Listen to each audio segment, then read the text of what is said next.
Apa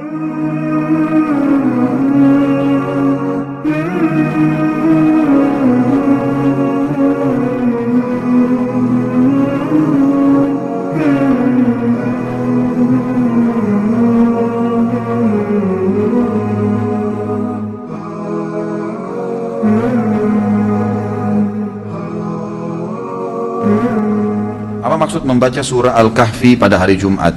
Akan diterangkan cahaya antara dia dengan Ka'bah. Ini sudah pernah saya jelaskan. Hadisnya bukan hari Jumat, malam Jumat.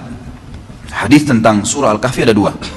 Hadis yang pertama adalah berbunyi siapa yang membaca Al-Kahfi pada malam Jumat, maka akan diterangkan cahaya antara dia dengan Baitul Atiq, antara dia dengan Ka'bah. Ini ulama hadis mengatakan maksudnya Allah Subhanahu wa taala akan memudahkan dia sering mendatangi Ka'bah, mungkin umroh atau haji, rutin membaca surah Al-Kahfi. Ini pendapat yang paling kuat, yang paling sering dipegang oleh para ulama. Hadis yang kedua diriwayatkan juga, ya, dan ini dua-duanya hadis sahih. Siapa yang membaca surah Al-Kahfi pada hari Jumat, dia akan selamat dari fitnah Dajjal, dari fitnah Dajjal. Jadi dua-duanya. Kalau saya ditanya, saya menganjurkan diri saya dan juga teman-teman sekalian untuk membaca di dua kali, malam Jumat dan di hari Jumatnya. Masjid di Indonesia banyak, dan saat azan bersautan apa ini?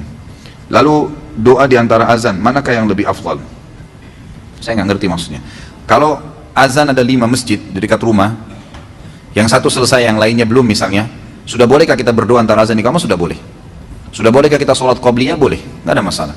Yang penting ada satu masjid sudah selesai azan dan terdengar, karena patokan azan itu terdengar. Hadis Bukhari Muslim yang pada saat Nabi SAW berkata kepada Ibnu Ummul Maktum, muadzin yang buta, kan Nabi SAW mengatakan, atasma'un nida, apa kau dengar azan nggak? Awalnya kan dia minta izin supaya tidak ke masjid, karena dia buta, jauh rumahnya, nggak ada yang pandu, banyak binatang buas bisa menerkamnya.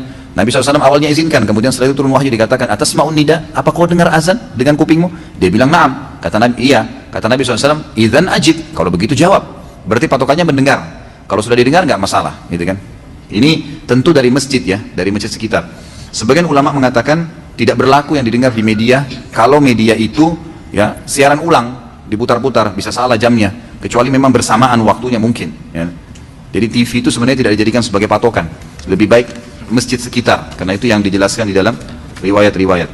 Masya Allah, begitu saya tantang banyak datang, ya.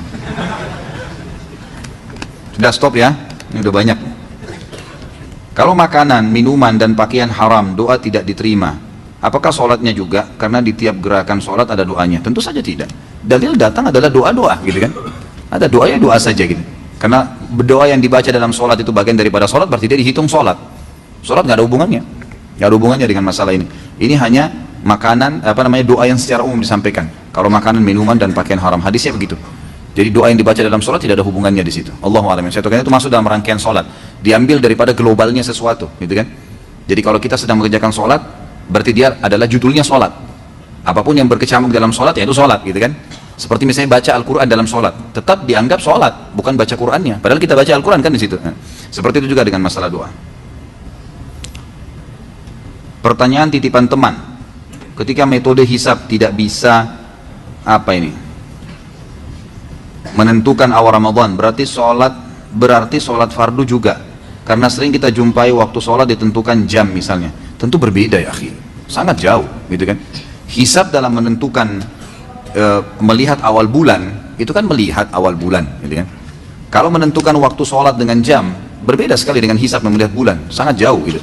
Melihat bulan memang itu perintah Nabi SAW, disuruh melihat, sumu li ru'yatihi wa aftiru li ru'yatihi. Memang begitu perintahnya, khusus masalah puasa, berpuasa dengan melihat bulan itu, berbuka puasalah dengan melihat bulan itu, beda, gitu kan.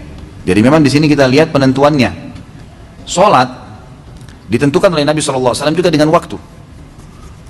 Seperti misalnya duhur pada saat tombak sejajar dengan bayangannya, misal. Kalau penentuan jam itu mengikuti keadaan itu, kita terima tentunya. Tetapi kalau tidak sesuai dengan, misal ada orang tentukan jam sholat, satu negara tentukan jam sholat jam 12, ternyata kalau dilakukan penelitian manual, ditancapkan tombak di bawah matahari dan bayangan masih belum sejajar dengan tombaknya, maka berarti tidak benar jamnya memang ditinggalkan, gitu kan. Kalau jam di sini hanya sekedar membantu saja, membantu memastikan tadi, itu nggak ada masalah. Kalau hisab metode dalam buka puasa sekarang ini bukan, memang dijadikan sebagai penentu utama, gitu.